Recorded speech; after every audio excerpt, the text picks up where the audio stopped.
Welcome to Mission Evolution Radio Show with Gwilda Wiyaka, bringing together today's leading experts to uncover ever-deepening spiritual truths and the latest scientific developments in support of the evolution of humankind. For more information on Mission Evolution Radio with Gwilda Wiyaka, visit www.missionevolution.org. And now, here's the host of Mission Evolution, Miss Gwilda Wiyaka. Do our thoughts dictate reality? If so, can we change our reality by simply changing the way we think? Mission Evolution Radio TV show is coming to you around the world on the X1 Broadcast Network, xzbn.net. With us this hour to explore the power of thought is an old friend of Mission Evolution, COLM HOLLAND. COLM is the original publisher of the global bestseller, The Alchemist by Paulo Coelho, author of the Amazon #1 book, The Secrets of the Alchemist, and editor of The True Origins of Jesus, The Myth Behind the Man. His latest book is By Accident Most Strange, If Thoughts Could Kill. His website, colmholland.com. Colm, thanks for joining us again on Mission Evolution. Hi, Gwilda. It's great to be here again. Good to see you. How is it over there in the UK? Oh, we've had a beautiful week. Thank you. Yeah. Makes a nice change to get some nice sun. Yeah. I'm spoiled by the sun. I'm up here in Colorado, so. Yeah, lucky you. Lucky me.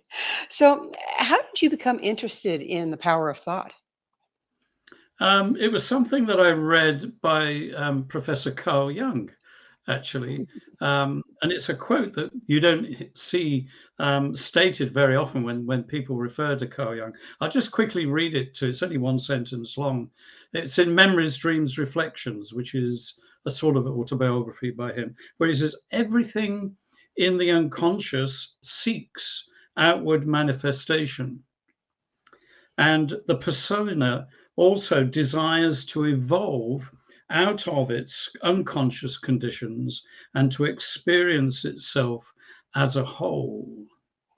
So what Jung theorized was that the human psyche wants to be whole. That's its default mode. In other words, everything that the psyche is trying to do is to bring together both the unconscious part of our mind and the conscious part of our mind into a whole. But unfortunately, and this was one of his great breakthroughs really in thinking about the human mind, is that we constantly, as we evolve through our lifetime, we repress so much into the unconscious part of the mind, which he called the shadow. And of course, I'm sure most of your listeners have heard of the shadow.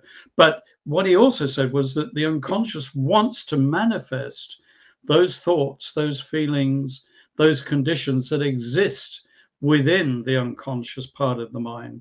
And the personality, which he, in this case, he's referring to as the conscious part of the mind, everyday thought process, wants unity, wants there to be a wholeness between the conscious part of the mind and the unconscious part of the mind. So whether we like it or not, we are permanently manifesting out of our own unconscious mind.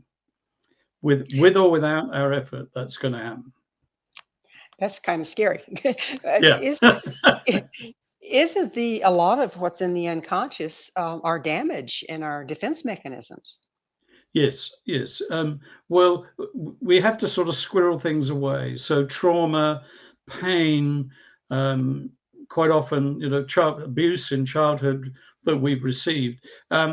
These things, and I've written about this in my Secret of the Alchemist book, of course, and you and I have had this conversation before, but we repress. Both Freud and Jung talked about repression in a great deal. It's like trying to push the apples down in a barrel of water, and we're constantly pushing them down, hoping them, they're not going to rise up, because we don't want to be conscious of that pain every day. It's really hard to get through a day if we're constantly being reminded, and if that pain isn't faced and isn't dealt with, according to Jung, and Freud, of course, talked about this as well, then it will rise again, as it were. So those apples are going to keep popping up. And I think you and I were talking recently about triggers. Yes, and that's going to be an interesting one to go into. what fascinates Yeah. me is if we indeed manifest from the unconscious mind, and the unconscious Yeah. mind is chock full of damage and distortion, it kind of scary what we might be putting out there. Yeah, yes, just a little segue here. Just think about Carl Jung's life, because it's quite a great example, really. When he hit around 40, he was about 40 years old, midlife, which he said was a really important time for the psyche, by the way. Lots of stuff happens in the midlife period of human development. But he just recently broken off his relationship with Sigmund Freud, and it was really traumatic. It was quite a major event, more for Jung than I think than for Freud. And he went into a really interesting form of nervous breakdown, Oh, and it was almost a calculated nervous breakdown. Don't forget, he'd been a doctor in a hospital, dealing with patients with schizophrenia, and he'd been quite successful in that. So it wasn't as though he didn't understand nervous breakdown and what it looked like, but he chose to allow his unconscious mind unfettered expression, which I don't recommend it. I was By the going to way, say, it sounds scary to me. Yeah. no, you'd have to quit your day job, which I did actually. I had a much shorter period of nervous breakdown when I was in my 20s. Again, I didn't know Young had done this, but I also volunteered to myself to go and face the elements that lived in my unconscious, and I can talk about that in a bit. But yeah, Young, it was like a controlled experiment on himself, and he didn't feel that he could ask anybody else to perform it. And he wanted to study it, so he'd get up in the morning and he'd be with his family and have breakfast, and he'd go into his office, and he would just get into a meditative state where his unconscious mind could reveal, like nightmares, really, all the symbols and all the images that he believed were buried in there. And over a period of a couple of years, he recorded these, he drew them, he wrote about them, and it produced a book called The Red Book.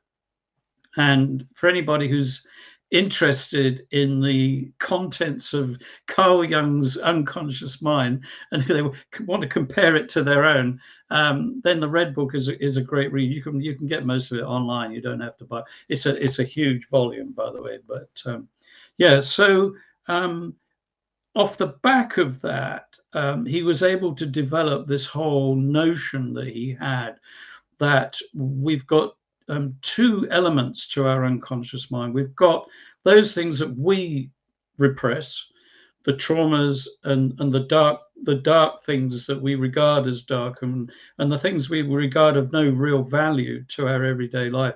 And we've got all that stuff pushed down and hopefully under control, which it isn't actually, but it's a bit of a delusion to think that it is under control. And then the other side of the coin was that he believed that we all share, in our unconscious, the collective unconscious, as he called it, images in common.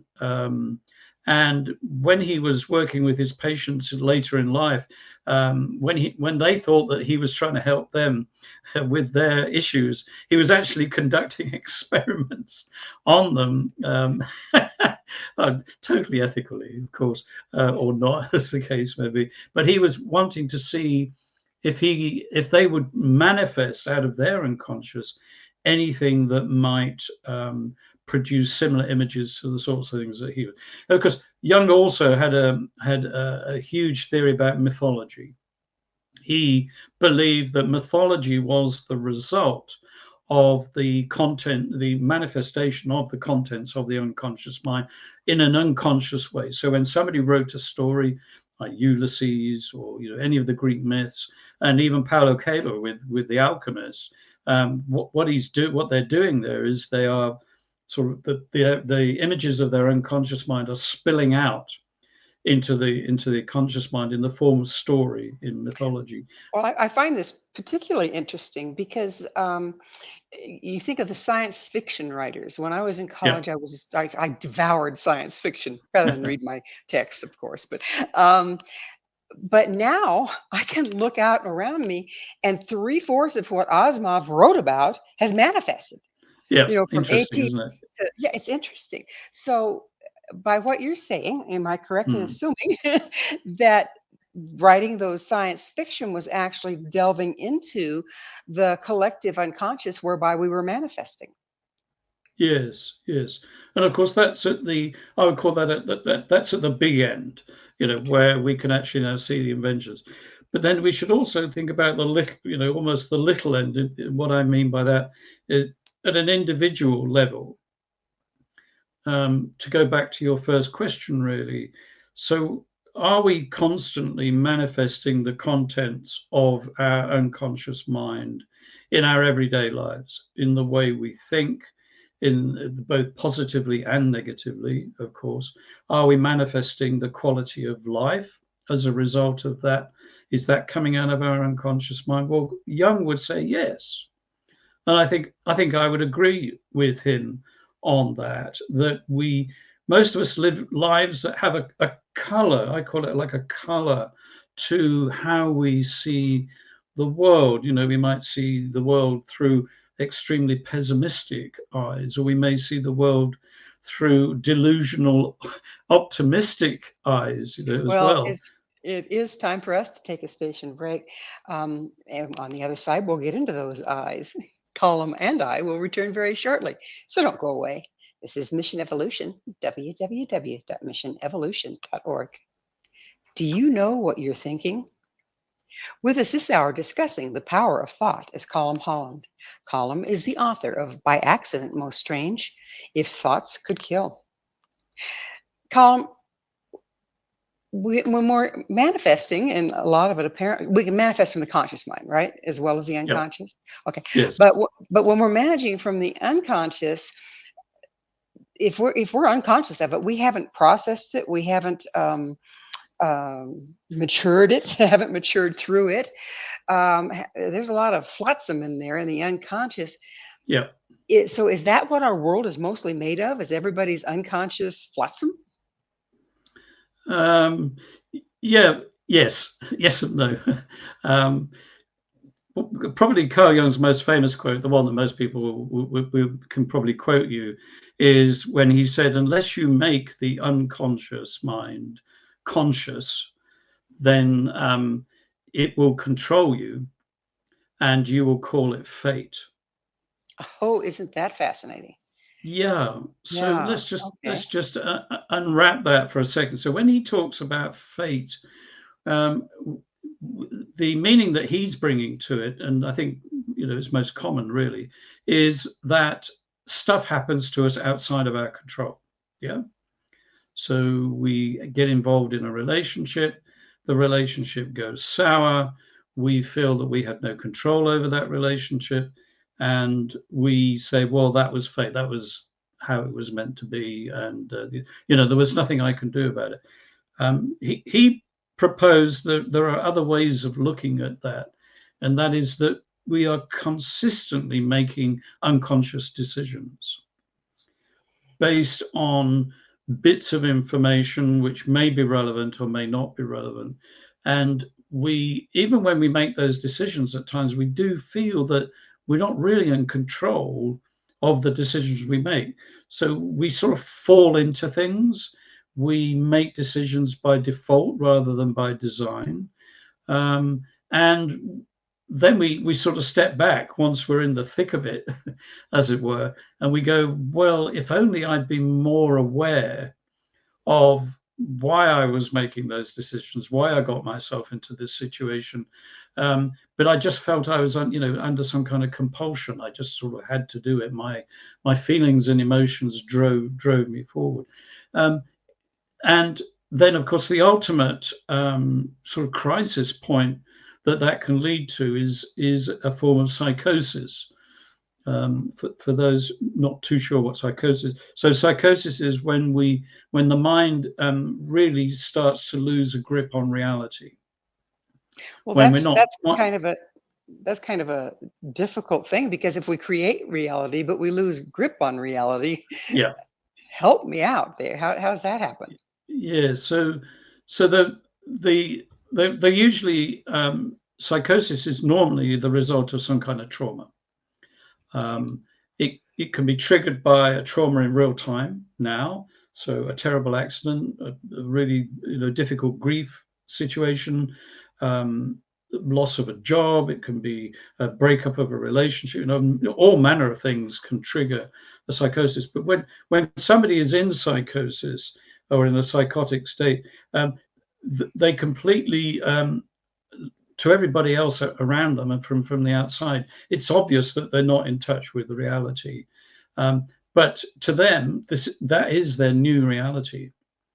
It is real. And the problem for them is that normally it's almost impossible to get out of it by on your own. It's a mental state that no longer has any anchors in the real world, and people sometimes imagine themselves to be historical characters, or they feel that paranoia is a really good example of a state of psychosis. Somebody under the bed is going to jump out and attack us when, of course, there isn't anybody there. Somebody's going to break in and wreck our home when actually nobody's going to break in, and so on and so on. So I can't help but notice, Colm, it sounds like you've described a population at large.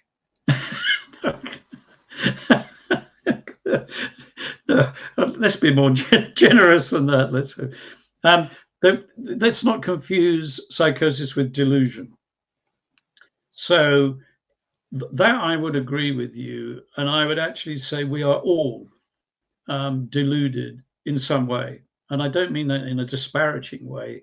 I don't, I'm not sort of trying to scaremonger anybody here, but there are states of delusion where we imagine things to be a certain way when the facts just don't stack up. That really isn't the case. I'm trying to think of an easy example. For example, somebody might think that they've got unlimited amount of financial funds. For example, I've got 3 credit cards and I just keep spending the credit cards, and it's not a problem. The money's going to come in. I don't have to work. I don't have to actually do anything. I can just keep spending the money and it'll all be fine. And then, of course, the big shock comes when you can't pay the money back and you can't get the money off the credit card. So that's a really simple example of a deluded state. But there are other states of delusion that we can be in. Sometimes our religious beliefs are delusional, in the sense that things that to most people are obviously meant to be mythology with meaning, symbols with meaning. If we go that one step too far and believe these things to actually be real, and they have power, and we can continuously call upon that power to do whatever we want it to do, then it doesn't work out, of course. That again can be a delusional state. But I have a clarification I'm going to need here. So if we create our reality out of our unconscious and conscious thoughts, yep, and yet being delusional is being out of touch with reality, how does that add up? Yeah, quite. Well, reality is what we believe it to be.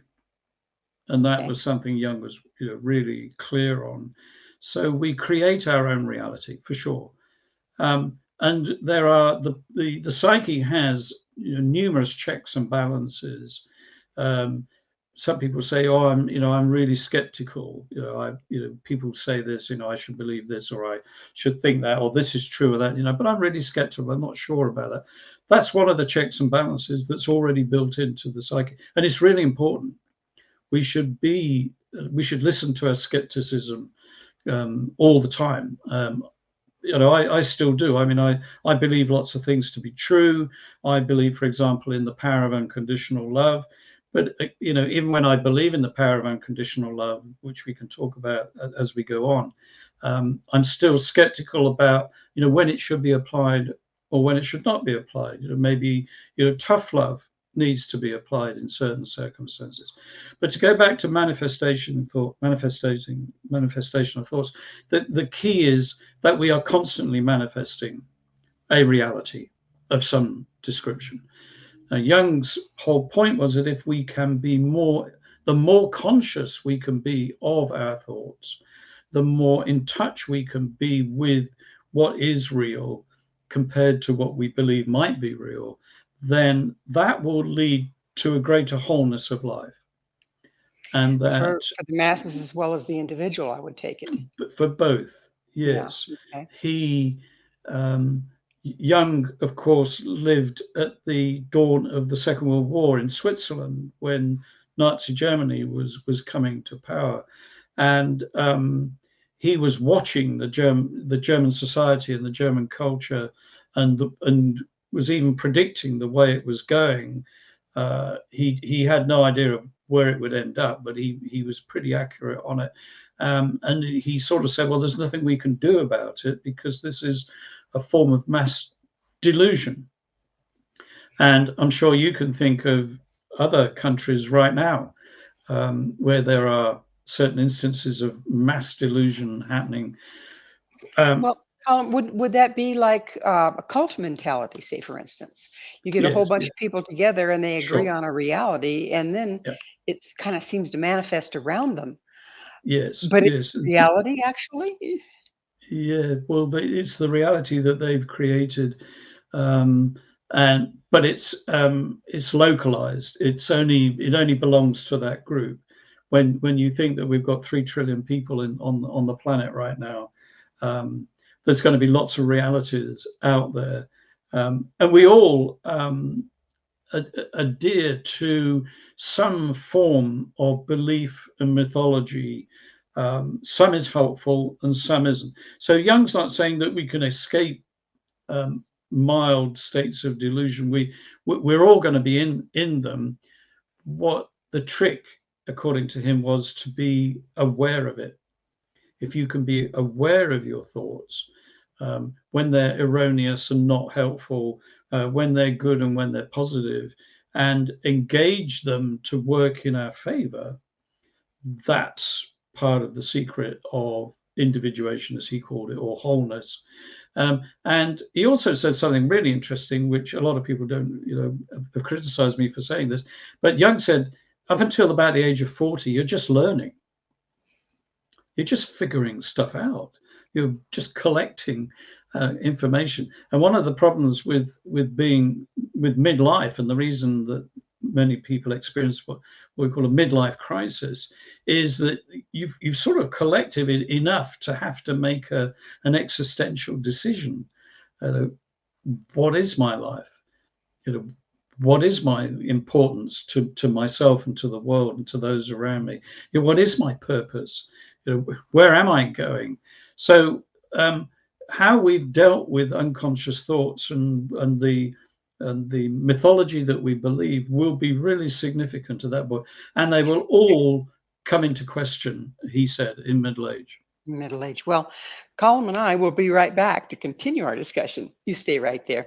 On the other side of this quick break, we'll be back. This is Mission Evolution, www.missionevolution.org. Who controls what you're thinking? This is Mission Evolution, missionevolution.org. Our guest this hour is COLM Holland. His website, colmholland.com. Colm, we've been talking about how, we have cults where they manifest in a local area, their particular reality, or we become delusional and we're not in touch with the agreed upon reality.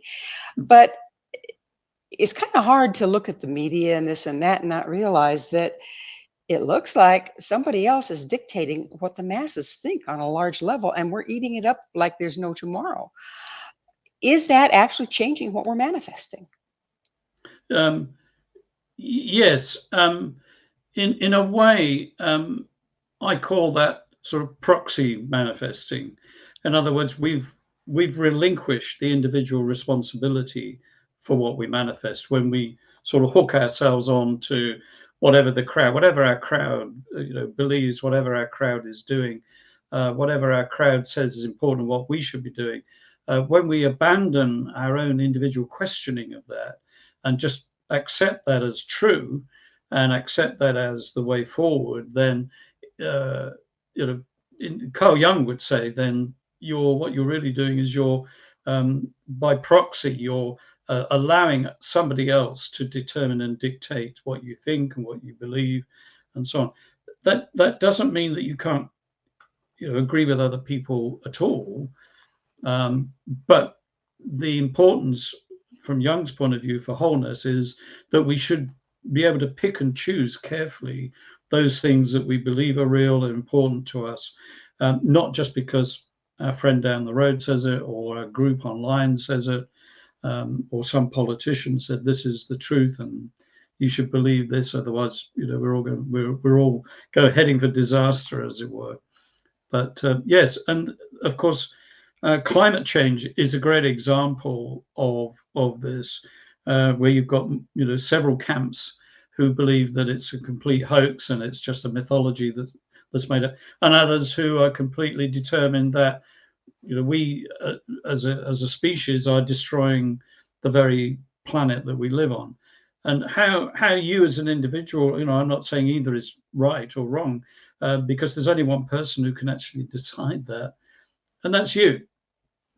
And it is beholden on us in situations where it affects our global position and our future, to take the time and actually put in the effort to sort through the information and look at the sources of the information, not just accept them because I say it, or because some scientist of great renown says it, or some politician who disagrees with the scientist says it. Then it really is beholden on you as an individual to make up your own mind. And I remember when I was at university, when I left university and became a school teacher, that was the first job I ever had.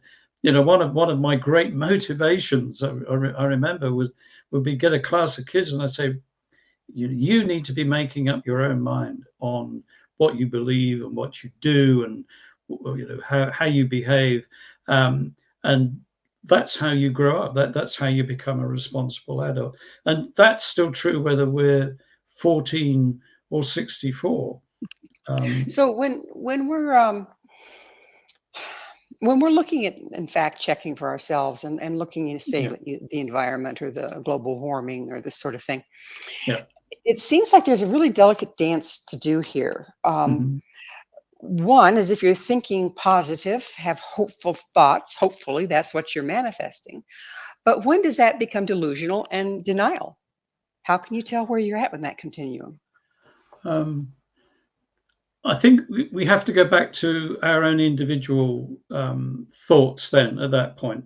I think on global issues, on collective issues, it is a case of you forming an opinion, and forming an opinion in a as informed a way as you possibly can, collecting as much information, reading stuff, not just accepting things because certain people say it. On an individual level, when we're in relationships with other people, that's the hotbed, that's the crucible, if you like, for discovering your own thoughts and what it is you're manifesting. Now, there's the impact that your behavior and your thoughts, your emotions have on those immediately close to you. That's the best indicator of what's real and what's not real. So if you've got somebody who's in a manipulative, coercive relationship with another person, and that person's going, why are you doing this to me? Why do you say these things? Why are you trying to force me to do this? When people are gaslighting others and saying, oh, you've got a problem, I'm not the one with the problem. If somebody is the perpetrator of that kind of behavior and those kind of thoughts, then that is what I would call an individual emergency situation.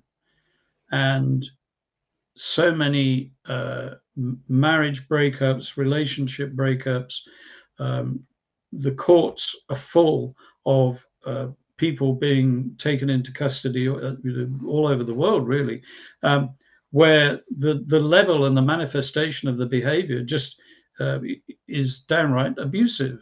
And this, if there's a crisis at a global level, that might be, global warming. But if there's a crisis at an individual level, this is critical in my mind. Anybody who's not really doesn't really understand what they're doing and how they're behaving and what the impact of their own personal behavior is having on others, because it's all unconscious, it's not something they're particularly aware of, then those people are the ones who really need to stop and to start examining, what is it I'm thinking? And sadly, those are the ones that are least likely to do it as a rule. Exactly. Because they're very invested in the reality that they've painted, where everybody else is Correct. responsible. If we're manifesting our reality, like we're talking, and a lot of it is being manifested unconsciously, what are the first steps we can take, COLM, to start bringing the unconscious to the conscious so that we can control it? So I've got three things that I use. First of all, dreams. Carl Jung was hot on dreams, and whilst dreams can be completely chaotic and make no sense whatsoever, they usually, when we wake up, they usually leave a residue of feeling of some description. And it takes practice and it takes time. But if you're struggling to understand why you feel the way you feel, then one of the places that you can start is dreams. Recording your dreams, looking at your dreams, examining the dreams, thinking during the day after a dream, why has that dream left me feeling this particular way? The characters in the dreams are just symbols, but they are definitely important and is a good start. The second thing that I usually do is to look at what triggers my most extreme emotions. What makes me angry? What makes me sad? What makes me impatient? What makes me burst out, and be rude to other people? What makes me intolerant of other people? 9 times out of 10, the way we see other people and the way we treat other people is actually how we feel about ourselves. Never underestimate the power of projection, right? There you go. So have a look at that. What am I projecting? How am I projecting it? Because that really is telling me something critical about myself. And then the third is find somebody to talk to. It's really hard to do, especially if you've not been practicing it for most of your life. If you're a newbie on trying to find out what's going on in your unconscious mind, then a therapist of any description, really, somebody to talk to. And it's not that the therapist is going to have any answers. A good therapist will help you be able to begin to examine yourself. And that's how you can tell whether or not it's a useful technique, whether you've got the right therapist. Are they enabling you to see yourself as you really are?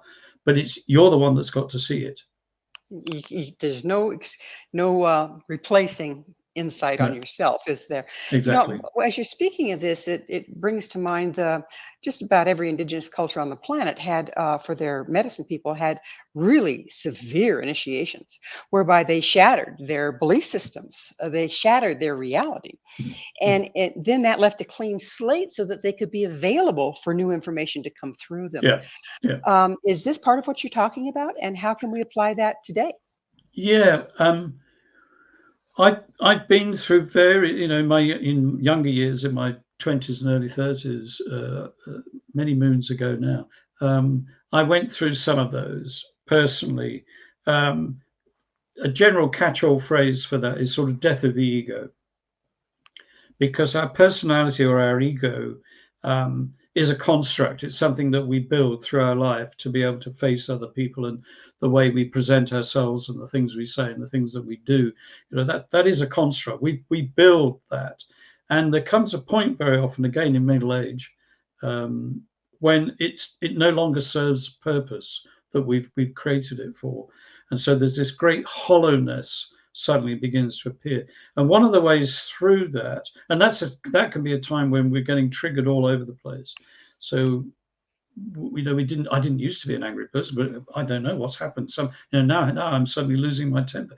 Somebody cut me up on the freeway, and I lost it completely. Why? I never used to do that sort of thing. So there are various therapies that can enable. I mean, there are dozens of them actually. Again, as you say, in various cultures, that can enable you to, in a controlled way, to go through what we call the death of the ego. And so we're going to have to pick up on the death of the ego, or the shamanic death, or the dark night of the soul, if you will, on the other side of a break. Please stay with us. COLM and I will continue to explore the hidden results of our thoughts. This is Mission Evolution, www.missionevolution.org. Do you believe your reality, or is your reality a result of what you believe? This is Mission Evolution, missionevolution.org. We're continuing our discussion with COLM Holland. His website, colmholland.com. So, COLM, that's the question of the day. Which came first, the chicken or the egg? Do we believe our reality and therefore make it so, or is it so and we have to believe it to be not off balance, psychotic, if you will? Yeah, we are organisms, and there is no set formula on how what is a successful life, what is a successful way to be. We literally really do have to figure that out for ourselves. And we think we have lots of choices. We think we can make lots of choices in life. I'm sure you've had other guests talk about this. How much say, how much actual choice we have on our lives depends on all sorts of things. Is it nurture or nature, for example? If I was raised in a very abusive childhood situation, what are my chances of what's my adult life going to look like compared to somebody who had a really smooth sail all the way through childhood and adolescence? You'd think that those that had the really easy sail through would be fine, but quite often they're the ones who end up self-medicating on all kinds of substances because they never had to face a challenge. They've never had to build any resilience. Ergo, the smallest things knocks them off their rails, right? Correct. Yeah. Exactly. So if we're, one thing that I'd like to bring up now that we're in the fourth quarter is, there's a lot of mental illness out there. And if we Yes. are manifesting what we believe Yeah. and or what we think, if we're thinking ill thoughts about another person and wishing bad things would happen to them, what's going on there? How much of an impact does that have? Well, I've just written a story about that. Funny you should mention that. My main character is a psychic, so he's already got quite a lot of sort of magical powers, as it were. But he's also a psychopath. The only thing I thought, well, the twist I'll do with this character is because this is quite often how people feel. He never actually kills anybody, but he does wish them ill. If they cross him or they get in his way, he wishes that something would happen to them so that, and without spoiling the story, stuff does happen, which is why it's called by accident. Stuff does happen. So that's an extreme situation. I mean, I've known dear people, friends of mine even, who have been gentle soul, compassionate souls, until somebody threatens somebody close to them, and within a whisper, the psyche becomes psychopathic. I wish they'd fall under a bus. I wish they'd get some dreadful disease and die. And then they're shocked, and they say, "Oh my gosh, I can't believe I'm even thinking that. I can't believe I'm even saying that." So. Again, Jung had quite a lot to say about this, and it is worth reading. I mean, he had a character called Mercurius, or Merlin is another name for it, So he said we've all got a mercurial side to our psyche, which is a counterbalance to the angelic side of our psyche. So he said that we all like to think we're actually better people than we actually are, and that it's a shock to us ourselves, those of us who like to pride ourselves on being kind and generous and so on, when suddenly an incident will occur and we can completely switch and discover ourselves. So managing those two opposite paradoxical parts of the mind is one of the paths that we have to walk. It's a fine line, and in situations of conflict and war and family tragedy and other things, those are the testing times, and those are the times that really we do have a choice.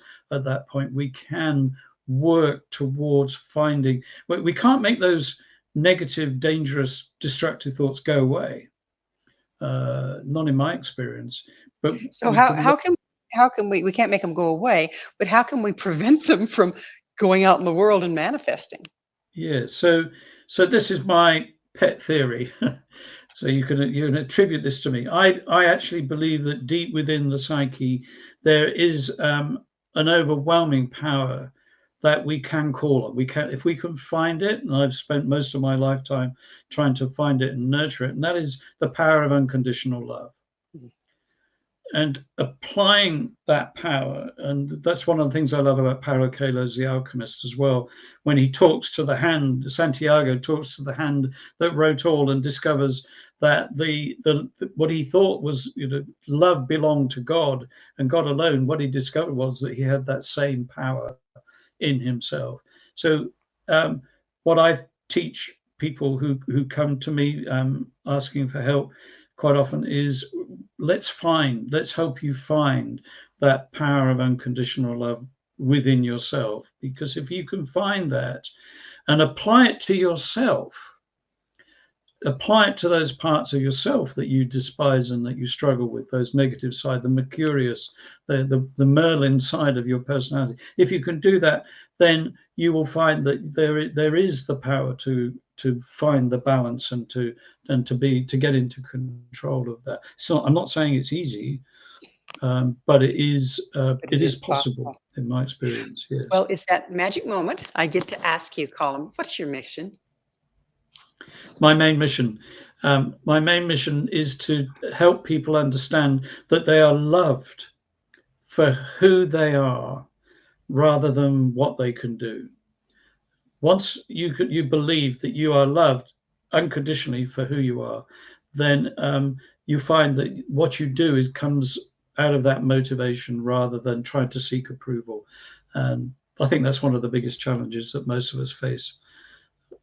It's a beautiful mission, because from what you've been telling me, if we can love our shadow, we can also have control over it.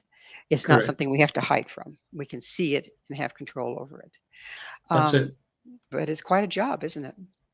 Yes, it is. It is hard work, but the benefits that you reap are untold. And I think it's sad when people get through, most of their lives without actually having discovered that. It's never too late, but the sooner that you can begin to work on trying to make your unconscious conscious, then the more control you will have over your life and your circumstances and how your thoughts manifest. So let's look at this from a little different angle. Let's say that you are a person that's in the company of another person that is not being responsible for what they think or what the ill things they wish you. Is there a way to protect yourself from that? Yes. Well, speaking the truth is the start. So quite often the people that are trying to manipulate you in that way are not speaking the truth at all. So it's really important to, in the first instance, to find people who can support you and help you hold fast to the truth of who you are, not who the other person is trying to make you into or say that degrade you in any kind of way. But if it becomes overwhelming and it's just something you can't cope with, then quite often you just have to remove yourself from that in the hope that maybe that person will change.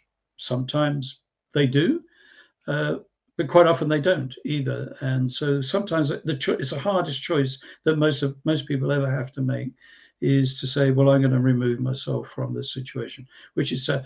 But on the other side of that coin, you're doing everybody a favor. So by caring for yourself, you are in fact caring for everybody around you in that instance. Is that as a result of, if you care for yourself, then you're conscious of yourself and you're not putting out unconscious negative thoughts towards other people or the world at large?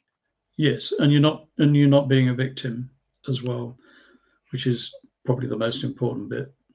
It seems to me like there's an awful lot of victimhood going on out there in this day and age.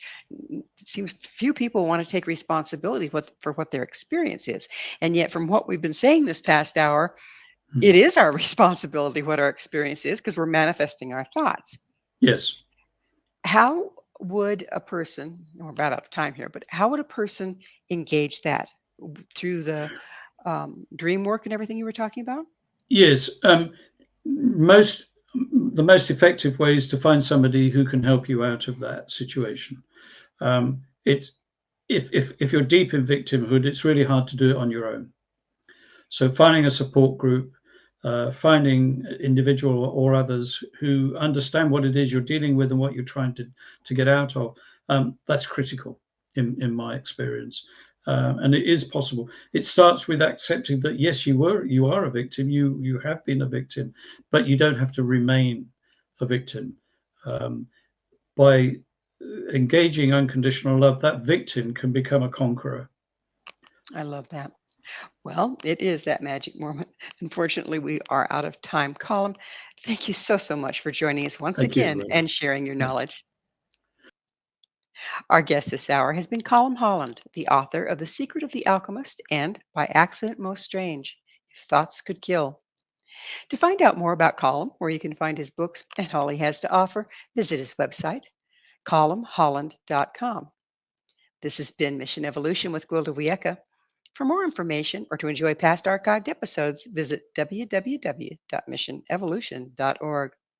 But there's one thing you can count on, is if you meet us again right here, this mission will continue to bring resources, information, and support to our evolving world.